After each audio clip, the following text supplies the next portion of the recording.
महाराष्ट्र विधानसभा चुनाव में भगवा लहराया और उसके पीछे के क्या कारण थे और आखिर उसमें कौन सी चूक विपक्ष की तरफ से हुई, ये हमने पहले ही बता दिया। आप वो वीडियो जाकर देख सकते हैं, पूरा विश्लेषण उसमें साफ है कि किसने कितना किसको दिया है।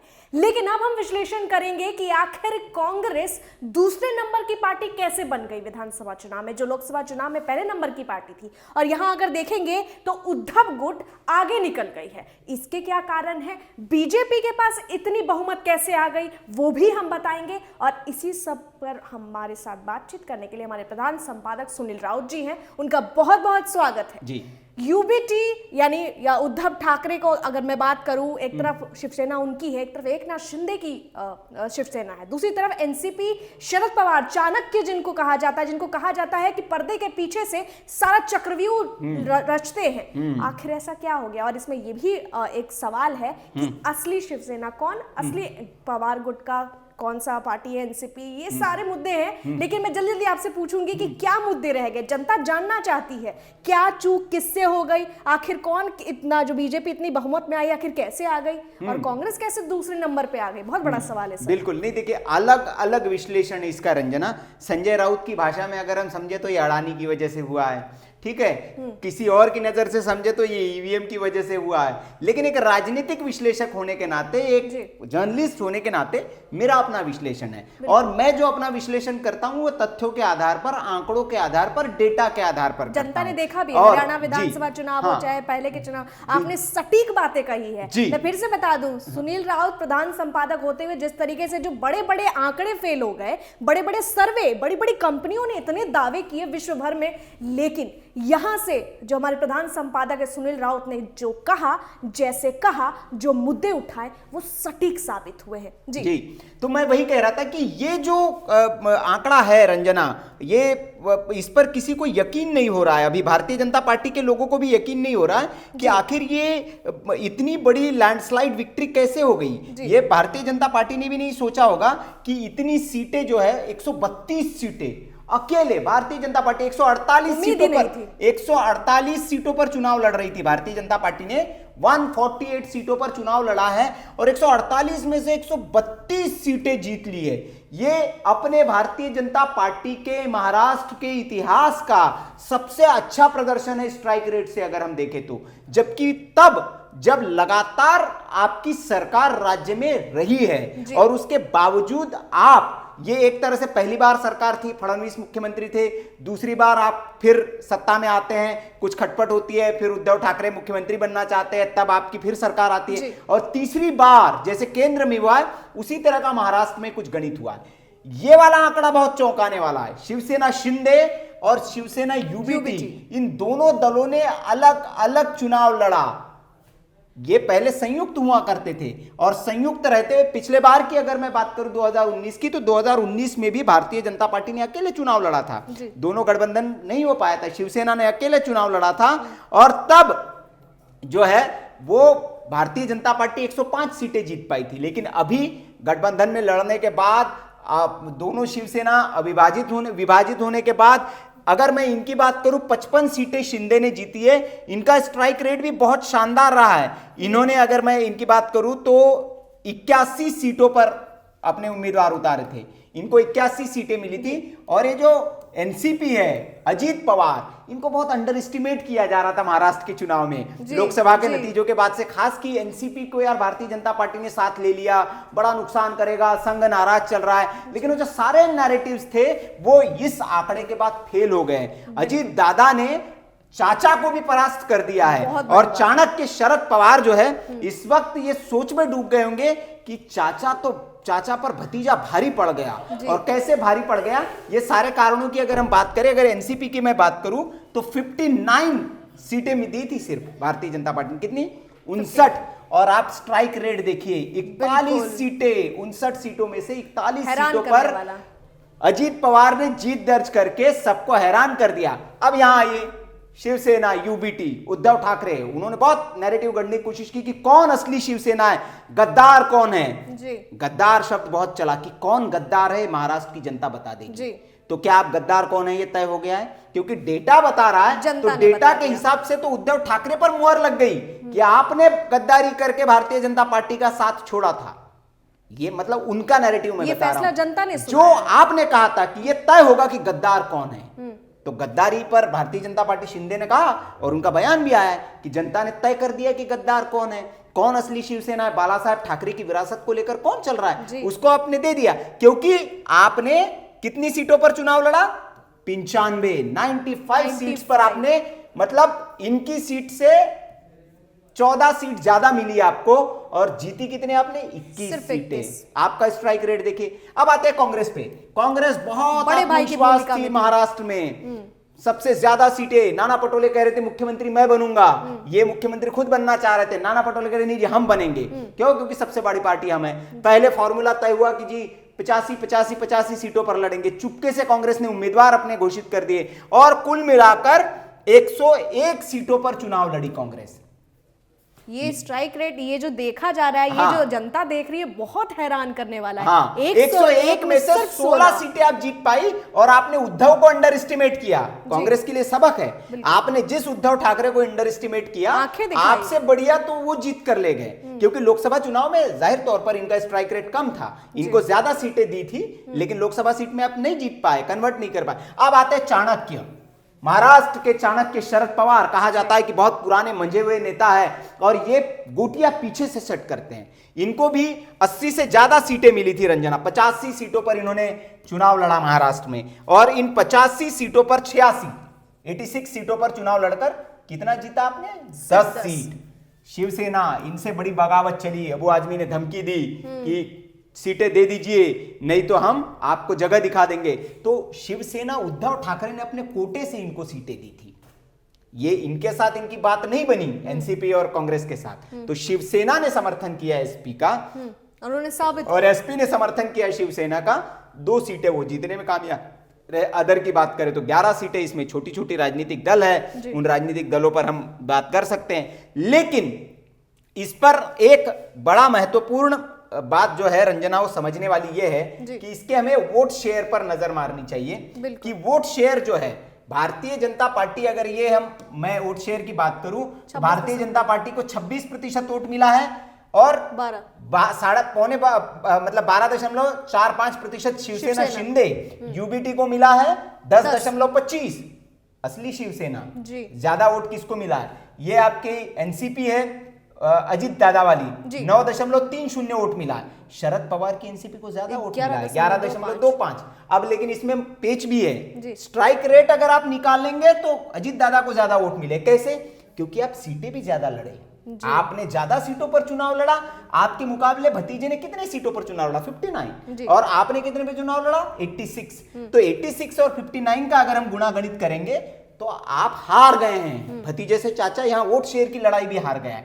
तो ये जो है, बाकी जो कांग्रेस के और गठबंधन थे, अदर को बहुत ज्यादा हुआ। कांग्रेस सिर्फ 11.97% वोट, उससे ज्यादा जो वोट शेयर लोकसभा में मिला था उसको रिटेन करने में नाकाम रही। बहुत बड़ा झटका है। हाँ, ये मैं अगर लोकसभा चुनाव की भी अगर हम डेटा की बात कर ले तो ये देखिए, लोकसभा चुनाव में हम आते हैं, 26% वोट बीजेपी को मिला था।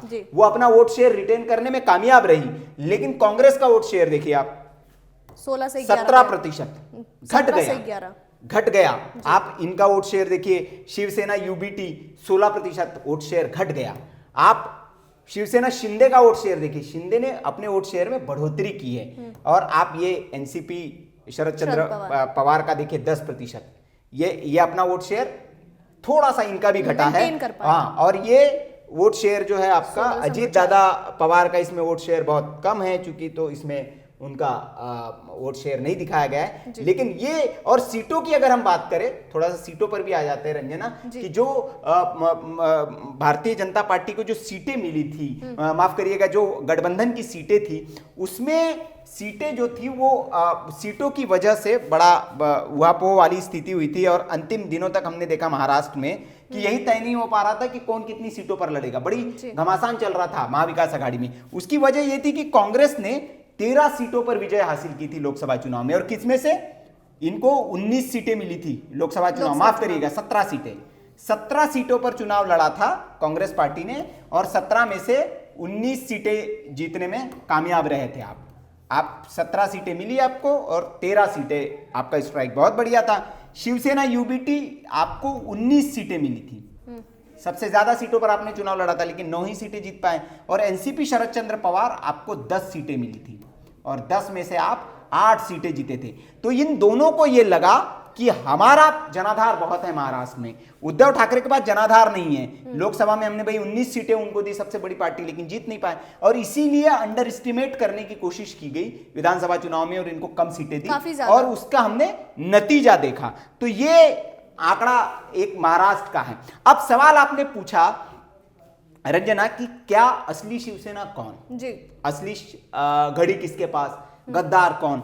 तो ये जो आंकड़े हैं महाराष्ट्र की जनता है उसने बता दिया कि भैया असली शिवसेना कौन है, असली आंकड़े किसके पास है, कौन चुनाव जीतेगा और किसके माथे पर ये सेहरा सजेगा। भारतीय जनता पार्टी में नो डाउट सबको चौंकाया है और सबको चौंकाने के साथ साथ भारतीय जनता पार्टी ने यह भी बता दिया है कि इतनी सीटें जीतकर, इतिहास में सबसे ज्यादा सीटें जीतकर, अब इसके पीछे क्या कारण रहे वो आप एक वीडियो अलग से है, ये बहुत लंबा वीडियो हो जाएगा, आपको जाकर चैनल पे देखना चाहिए कि कैसे भारतीय जनता पार्टी ने ग्राउंड पर कई मुद्दों पर काम किया और भारतीय जनता पार्टी के पीछे भी कुछ हीरोज थे, स्वयंसेवक संघ हो गए, हिंदुवादी संगठन हो गए, उन्होंने भी ग्राउंड पर काम किया, तो वो भी बड़ी वजह रही। लेकिन पवार साहब कहां फेल हो गए, ये प्रश्न आपने मुझसे पूछा कि पवार साहब कहां फेल हो गए। पवार साहब चाणक्य कहे जाते हैं। हाँ, पवार साहब के फेल होने की जो बड़ी वजह रही रंजना, वहां पर भारतीय जनता पार्टी ने पवार साहब की जो राजनीति रही, राजनीति और धर्म वाली राजनीति, जो बांटने की राजनीति। अच्छा, एक फैक्टर और महाराष्ट्र में रहा, राज ठाकरे बहुत चले, ये इनकी सभाएं हो रही थी, इन्होंने भी अकेले चुनाव लड़ने की कोशिश की, कई सीटों पर उम्मीदवार उन्होंने उतारे, एक भी सीट नहीं जीत पाए आप। आपकी सभाओं में बहुत भीड़ आती थी, लेकिन इससे यह तय हुआ, आपका वोट शेयर भी बहुत कम, आप वोट भी नहीं ले पाए। तो इससे यह तय हुआ कि राज ठाकरे की सभाओं में लोग तो आए लेकिन उसको वोट नहीं किया। वोट उन्होंने या तो शिवसेना शिंदे को किया या बीजेपी को किया जी, जो उनकी विचारधारा की पार्टी थी। आपको वोट नहीं मिला, राज ठाकरे फेल हो गए। एआईएमआईएम चुनाव लड़ रही थी, आपने कई सीटों पर चुनाव लड़ा, लेकिन 2 उम्मीदवार आपकी जीतने में कामयाब रहे। एक औरंगाबाद सीट आपकी जो मजबूत है, समाजवादी पार्टी ने चुनाव लड़ा, 2 सीटें जीतने में कामयाब रही। जो वंचित बहुजन अघाड़ी नहीं जीत पाई, वंचित बहुजन अघाड़ी ने भी चुनाव लड़ा, लेकिन इनको भी वोट शेयर काफी कम मिला। तो जो छोटे प्लेयर्स थे, लेकिन अहम प्लेयर, इस पर सबका ध्यान था राज ठाकरे पर। तो राज ठाकरे भी इस चुनाव में फेल हो गए। हालांकि इन्होंने बड़े बड़े दावे किए, उन्होंने कहा कि अगले बार का मुख्यमंत्री महाराष्ट्र का हमारी पार्टी से होगा जी। लेकिन जमीन पर उनकी क्या हालत है, अकेले अगर वो चुनाव मैदान में जाएंगे तो कितनी उनकी ताकत है, ये इस चुनाव में रंजना पता चल गया। शरद पवार की एक बेटी का चुनाव के एक दिन पहले एक बड़ा कांड सामने आया, उसने क्या डेंट किया, ये बड़ा सवाल है जी। दूसरा ये कि जो मुसलमानों को लेकर खुलकर ये लोग सामने आए, उसके बाद जो एकजुट हिंदू वहां पर हुआ है, उसका बड़ा फैक्टर रहा। और शरद पवार इस चीज को समझने में, चाणक्य इस चीज को समझने में कैसे पीछे रह गए, ये बड़ा सवाल है रंजना। अब यहाँ पे एक और चीज है, मराठा आरक्षण को भी इन लोगों ने खूब भुनाया, लेकिन ये फेल हो गया। मतलब इसके बारे में जनता ने सोचा ही नहीं, ऐसा क्यों? नहीं, मराठा आरक्षण पर देखिए भारतीय जनता पार्टी ने इस पर बड़ा संयमित काम किया, क्योंकि एकनाथ शिंदे जो खुद मराठा समुदाय से आते हैं और उन्होंने कहा कि हम तो भैया मराठा को ओबीसी आरक्षण देने के लिए तैयार है, उनको ओबीसी प्रमाण पत्र देने के लिए तैयार है, इस पर हमने काम भी शुरू कर दिया है। दूसरा, जो मनोज पाटिल जरांगे, जो वहां पर मराठा आरक्षण का जो झंडा लेकर बुलंद मैदान में थे, उन्होंने कहा कि हम चुनावी मैदान में उतरेंगे, लेकिन चुनावी नामांकन के अंतिम दिन उन्होंने एक ऐलान किया कि नहीं, हम चुनावी मैदान में नहीं जाएंगे, क्योंकि अगर हम कहीं से चुनावी मैदान में उतरते हैं तो हम जीतेंगे तो नहीं, लेकिन इतनी हमारी हैसियत भी नहीं कि हम वो कर पाए। तो मनोज पाटिल जरांगे को कहीं ना कहीं पीछे से सत्ता प्रतिष्ठानों ने मना लिया और उसका लाभ भारतीय जनता पार्टी को कहीं ना कहीं मिला, जनता के बीच में एक संदेश गया और सारे मुद्दे तब गौण हो गए रंजना, जो पिछले वीडियो में हमने आपको बताया, जब फतवा, ये जो लड़ाई थी ये सारी की सारी फतवा वर्सेस भगवा की हो गई थी। और जब फतवा निकल गया तो सारा भगवा जो है वो इकट्ठा हो गया और इस वजह से ये जो है ये नतीजा हमारे साथ। और यहीं पे पवार साहब चूक गए जो चाणक्य कहलाते हैं। हाँ, ये इस चीज को भापने में, क्योंकि शरद पवार ने भी बहुत उसको, वैसे भी शरद पवार को राज ठाकरे ने अपनी सभाओं में, भले ही राज ठाकरे को वोट नहीं मिला, लेकिन इनकी सभाओं को अगर आप सुनेंगे, जितनी सभाएं इन्होंने की, तो इनका मुख्य निशाना शरद पवार पर होता था। और ये कहते थे कि शरद पवार जब से महाराष्ट्र की राजनीति में आए हैं, क्योंकि शिवाजी महाराज का महाराष्ट्र जो था वहां पर जाति पाति की राजनीति कभी नहीं थी। शिवाजी महाराज ने सारी जातियों को एकत्र किया और अपनी सेना में, अपने साम्राज्य में सबको एक जैसा व्यवहार दिया। लेकिन उन्होंने कहा कि जैसे ही शरद पवार राज्य में आए और उन्होंने अपनी पार्टी बनाई, उन्होंने बांटने की राजनीति शुरू की, जाति पाति की राजनीति शुरू की, गांव-गांव में जहर उन्होंने फैलाया। ये राज ठाकरे के भाषण में होता था। तो जनता के बीच में शरद पवार के खिलाफ एक जातिवादी नेता होने की एक माहौल राज ठाकरे ने बनाने का काम किया, जो कामयाब लग हाँ, रहा है। और लोगों को ये समझ में आया कि हाँ, कि शरद पवार के आने से भाई बट रहा है, हिंदुओं को बांट रहे हैं। मतलब जाति बाती में किसको बांट रहे हैं आप? हिंदुओं के बीच में घृणा फैला रहे हैं। और मोदी जी ने कह दिया कि एक है तो सेफ है, योगी जी कह रहे थे कि बटेंगे तो कटेंगे, तो सबको एक होना था। तो इसीलिए शरद पवार की इतनी बुरी हार वहां पे हुई और इतनी कम सीटें उनको मिली। मतलब धर्म युद्ध की बात आई तो भगवा लहरा गया। धर्म युद्ध कहा भी ये कि ये धर्म युद्ध है, और अभी भी कह रहे हैं कि धर्म युद्ध भाई जीता है हम लोगों ने। किरीट सोमैया का बयान है। ये बहुत अचंभित करने वाली बात है, क्योंकि और मुझे लगता है कि जो कांग्रेस गुट है उसका जो आला कमान है, इसको जाकर समीक्षा कर लेनी चाहिए। ये भी प्रश्न है रंजना कि जो आंकड़े हैं, इन आंकड़ों को हमें थोड़ा सा देखना चाहिए। ये जो आंकड़े हैं, मैं इन आंकड़ों पे हम चलेंगे। ये जो आंकड़े हैं, इन आंकड़ों पे अगर हम देखेंगे तो जो आपकी लोकसभा में जैसे नेता प्रतिपक्ष का पद था, वैसे विधानसभा में भी अब नेता प्रतिपक्ष का पद भी इनके पास नहीं रहेगा। मतलब कहां नाना पटोले मुख्यमंत्री बनने का ख्वाब संजो रहे थे, कहां उद्धव ठाकरे मुख्यमंत्री बनने का ख्वाब संजो रहे थे। शरद पवार चाह रहे थे कि महिला मुख्यमंत्री बने राज्य की, मतलब वो सुप्रिया को मुख्यमंत्री बनाना चाह रहे थे। लेकिन कहां बेचारे, अब तो नेता प्रतिपक्ष का पद भी उनके पास नहीं रह पाएगा। तो नेता प्रतिपक्ष का पद भी आपको नहीं मिलेगा, इतना कम आपका आंकड़ा है। तो ये एक बड़ा जो है वो चौंकाने वाला इस बार का नतीजा है। तो हैरान करने वाले नतीजे जो है वो रंजना आए हैं। और इस नतीजे को अगर हम देखेंगे तो ये जो डेटा है ये बता रहा है कि 20, 16 और 10, 36, 10, 46 आप नेता प्रतिपक्ष के काबिल भी नहीं बचे हैं, नेता प्रतिपक्ष के पद के काबिल। और एनसीपी शरद चंद्र पवार 10 पे आ गए। अभी थोड़ी देर पहले तक जब हमने डिस्कशन शुरू किया तो यहाँ 12 का आंकड़ा था, ये 10 पर आ गया। और शरद चंद्र पवार के अगर और हम इनकी देखें, कांग्रेस शरद पवार की पार्टी, ये अगर हम इनमें देखें, आप ये देखिए, तो इसमें जो उम्मीदवार है, अब आप मार्जिन पे नजर डालिए, ये 391 से लीड कर रहे हैं और ये 27 में से एक राउंड बचा है। अगर अगले राउंड में ये पीछे हो गए तो एक सीट फिर हार जाएंगे। और ये कौन है? ये रोहित पवार, पवार साहब के नाती, पवार साहब के नाती, ये 391 वोटों से लीड कर रहे हैं और बड़े मुश्किल से वो जीत पाएंगे चुनाव, ऐसा लग रहा है। दूसरी एक सीट आप देखिए, 6000 वोटों से लीड कर रहे हैं, 4710 वोटों से। अच्छा, ये मुझे लग रहा है ये मार्जिन ये जीत चुके हैं शायद, लीडिंग नहीं, ये लीडिंग कैंडिडेट है, लीड कर रहे हैं। अभी 23 हो चुके हैं, इनकी गिनती हो चुकी है, ये तो जीत जाएंगे। लेकिन यहाँ पर 6000 वोटों से चल रहा है, यहाँ 4, यहाँ भी कंफर्म हो चुका है 25 में से 25। ये 2 बचे हुए हैं, 27-23। शरद अभी रोहित पवार के लिए मुश्किल है, और आपके संदीप क्षीरसागर जो है वो 2 राउंड की बची है। अगर ये पलट गया, एक ईवीएम अगर खुल गई, 4 बचे हुए हैं इनके राउंड, एक ईवीएम अगर खुल गई तो इनका काम तमाम हो जाएगा। तो जो डबल डिजिट से सिंगल डिजिट पर आ जाएंगे पवार साहब, तो ये रंजना जो है हालत है शरद पवार की। और शरद पवार निश्चित तौर पर इस पर मंथन करेंगे कि ये जो अपनी हालत हुई है इसके लिए कौन जिम्मेदार है। तो इंतजार ये है कि कब संजय राउत प्रेस कॉन्फ्रेंस करेंगे। संजय राउत की हो चुकी है प्रेस कॉन्फ्रेंस, फिर से प्रेस कॉन्फ्रेंस करेंगे। इंडी गठबंधन बैठकर फिर ये कहेगी कि भाई साहब हमारा ईवीएम खराब था, ईवीएम में दिक्कत थी। दूसरा जो आपने बताया कि अब अडानी का मुद्दा उठेगा, हम तो इंतजार इंतजार कर रहे हैं उस प्रेस कॉन्फ्रेंस का कि कब ये लोग मिलकर ये बातें कहेंगे। बहरहाल बीजेपी ने जो अब ये बहुत लातूर की बहुत इंटरेस्टिंग सीट है। ये अमित देशमुख है, विलासराव देशमुख के बेटे हैं। ये भी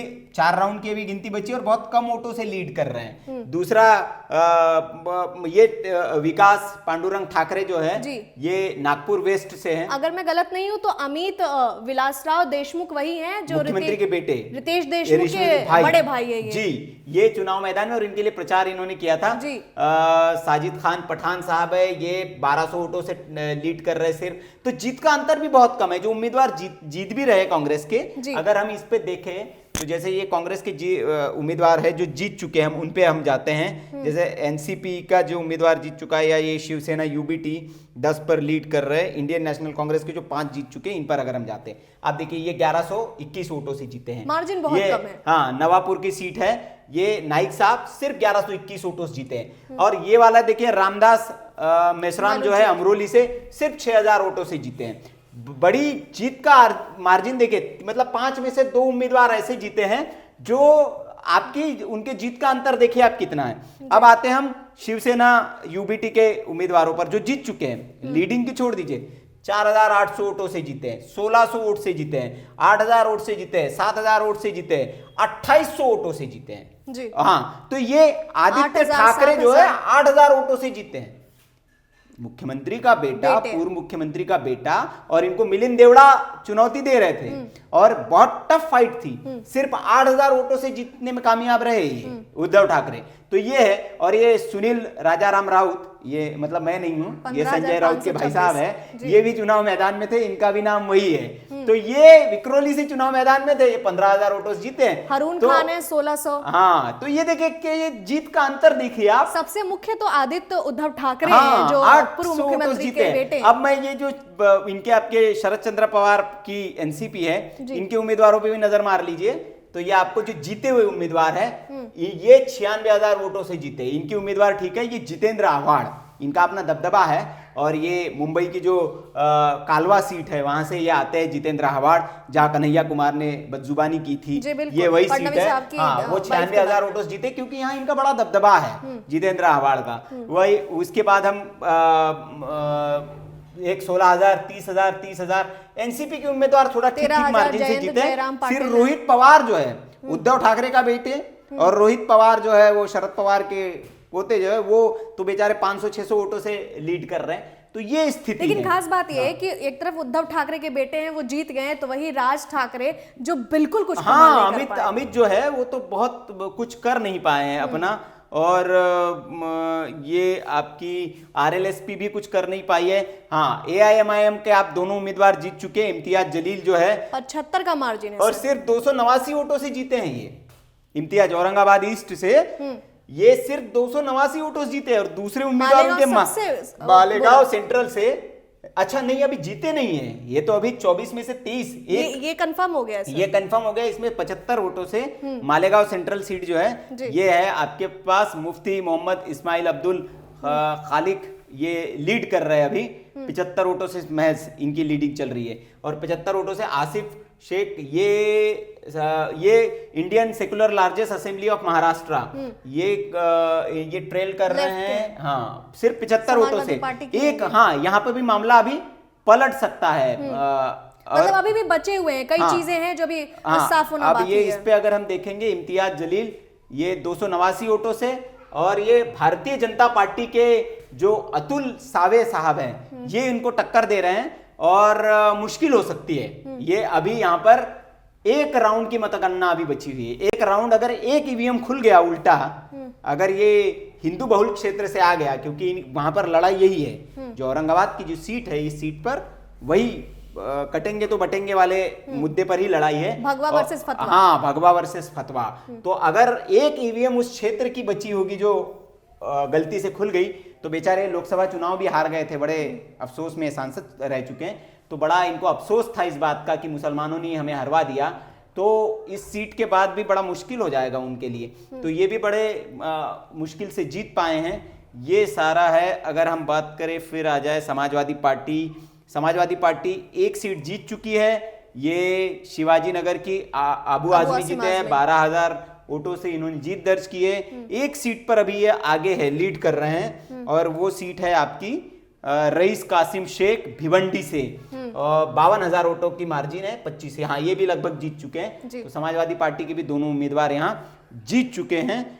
और इसमें अगर हम बात करें, जेएसएस है, राष्ट्रीय युवा समाज, राष्ट्रीय समाज, communist party of India, Marxist, एक उम्मीदवार कुल इनका। मिलाकर आप ये कहना चाह रहे हैं कि जो मार्जिन है विपक्ष की वो काफी कम है जीतने की, बहुत कम अंतरों से जीते हैं। वही भारतीय जनता पार्टी के जो 51 उम्मीदवार जीते, उन पर अगर हम बड़ी नजर मार्जिन है डालें सर। तो 50,000 से ज्यादा का 45,000, 50,000, 1,45,000 वोटों से बहुत बड़ा जीते मार्जिन है। हैं। ये काशीराम है बेचान शिरपुर पवारा। से, ये पवारा साहब है, काशीराम पवारा साहब, बहुत बड़ा मार्जिन है, 1,45,000। 944। और इनकी अगर बात करें, अमोल हरिभाऊ जवाने, ये 43,562 वोटों से जीते हैं। 26,000, 26,000, 25,000, 18,000, 50,000। ये एक कौन है, वानखेड़े साहब है तिवसा से, ये 7,000 वोटों से जीते हैं। बाकी 1,00,000 वोटों से जीते काले साहब है, ये मेलघाट से।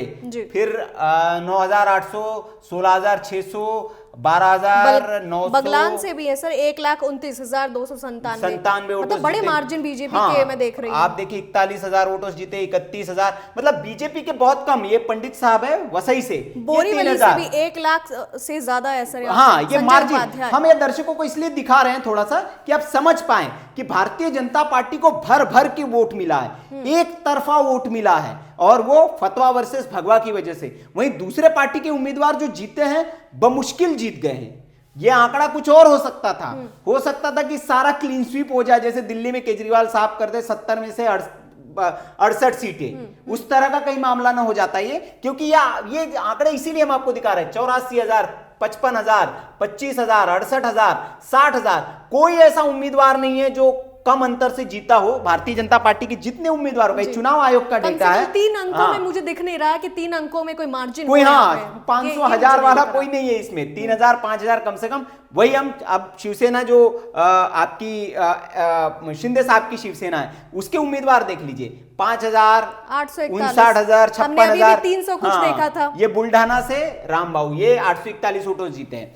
26,000, 18,000, 40,000, 50,000, 1,20,000 वोटों से शिंदे साहब, एकनाथ शिंदे साहब पहला विपक्ष का पहला मुझे ये नजर आ रहे हैं जिनका 1,00,000 के आसपास का मार्जिन नहीं, ये शिंदे साहब है सीएम। अच्छा, ये शिवसेना का है, ये शिवसेना शिंदे साहब 1,20,000 वोटों से उन्होंने खुद अपनी सीट जीती है। अशोक पाटिल फिर नीचे आएंगे तो सबसे ज्यादा मार्जिन इनकी ही मुझे दिख रही है। शिंदे साहब ही सबसे ज्यादा मार्जिन से जीते हैं। अब हम जो अजित दादा पाटिल की शिवसेना है उस पर आते हैं। शिवसेना आपकी एनसीपी, नेशनल कांग्रेस पार्टी के जो 23 उम्मीदवार जीत चुके हैं, इन 23 उम्मीदवारों की अगर हम बात करें तो देखिए 33,000, 4,600, 5,000, 16,000, 90,000, 29,000, 40, 29, और ये आपका 1,672। ये कौन है, दादा दरोड़ा साहब है कोई जी। और अदिति सुनील तक्करे 82,000, 1,523, पाटिल, दिलीप पाटिल, आंबेगांव। तो इनमें भी देखिए आप कि अच्छा खासा वोटों का अंतर है। और ये हम इसलिए दिखा रहे हैं आपको कि जैसे एकनाथ शिंदे साहब की जैसे हमने बात की, तो वोटों का अंतर जो विपक्षी दलों के उम्मीदवार हैं उनके वोटों का अंतर महज कोई 700 से जीत रहा है, कोई 2,000 से जीत रहा है, कोई 3,000 से जीत रहा है, कोई 10,000 से जीत रहा है। लेकिन वहीं भारतीय जनता पार्टी नित जो गठबंधन है उसके उम्मीदवारों की तरफ आप देखेंगे तो उनके जीत का अंतर 50,000, 60,000, 80,000, 1,00,000, इस तरह का अंतर है रंजना। तो इसका मतलब ये जाता है, इस डेटा का मतलब ये जाता है कि आपको भर भर कर प्रदेश की जनता ने वोट दिए हैं और भगवा वर्सेस फतवा जो है वो मामला यहां पर खूब चला है जी। तो कुल मिलाकर जो बातें अभी समझ में आ रही है महाराष्ट्र विधानसभा चुनाव में, और बीजेपी के लिए जो बड़ी खबर है, बड़ी बात है, सिर्फ वोट जीतना ही नहीं है, इसमें मार्जिन की भी बात हो रही है कि आप कितने बड़े अंतर से जीत रहे हैं, जनता कितना आपको प्यार कर रही है। और इसमें एक और सार निकलता है कि अगर आपके रैली में भारी संख्या में लोग आ रहे हैं, एकजुट आ रहे हैं, इसका ये मतलब बिल्कुल नहीं है कि वो वोट में तब्दील हो जाए, वो मतदाता हो, ऐसा बिल्कुल नहीं होता, क्योंकि खेल बहुत राजनीति का बड़ा है। बहरहाल आपका बहुत बहुत धन्यवाद और हमारी जनता का भी बहुत बहुत धन्यवाद। आपके सामने हमने आंकड़े रखे, आपकी अपनी राय होगी, आप कमेंट में जरूर दें। फिलहाल के लिए इतना ही, बहुत बहुत धन्यवाद। वीके न्यूज, राष्ट्र के नाम।